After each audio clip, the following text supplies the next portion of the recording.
Hi all, this is Nagarjuna. Welcome to my channel. ఇవాళ ఈ వీడియోలో నేను నా బట్టలు ఉతికించాల్సి ఉంది, నేను నా బట్టలు ఇస్త్రీ చేయించాల్సి ఉంది, నేను నా కారు రిపేర్ చేయించాల్సి ఉంది, నేను నా ఫోన్కి రీఛార్జ్ చేయించాల్సి ఉంది, నా ఫోన్కి స్క్రీన్ గార్డ్ మార్పించాల్సి ఉంది, నా కారు రిపేర్ చేయించాల్సి ఉంది, నేను రిపేర్ చేయను, రిపేర్ చేపిస్తా. అలాంటి సెంటెన్సెస్ ఎలా చెప్పాలనేది ఈ వీడియోలో చూద్దామండి. రైట్, నేను ఇవాళ నా ఫోన్ బాగు చేయించాల్సి ఉంది. ఐ హ్యావ్ టు అనేది హ్యాస్ టు అనేది కామన్గా వస్తుంది. I have to get my mobile phone repaired today. నేను ఇవాళ నా ఫోన్ బాగు చేయించాల్సి ఉంది. నేను బాగు చేయనండి, చేపిస్తాను ఇంకొకరి చేత. I have to get my mobile phone repaired today. నేను నా మొబైల్ స్క్రీన్ని మార్పించాలి.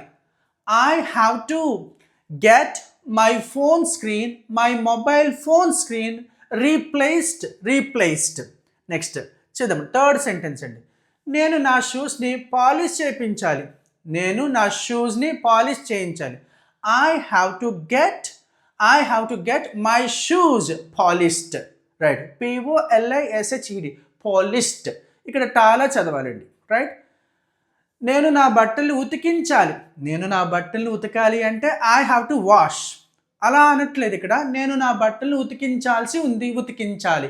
I have to get my clothes washed. I have to get my clothes washed. నేను నా గదిని శుభ్రం చేయించాలి. నేను శుభ్రం చేయాలి అంటే కనుక I have to clean my room. నేను అలా అనట్లేదు. నేను నా రూమ్ని క్లీన్ చేయించాల్సి ఉంది. I have to get my room cleaned.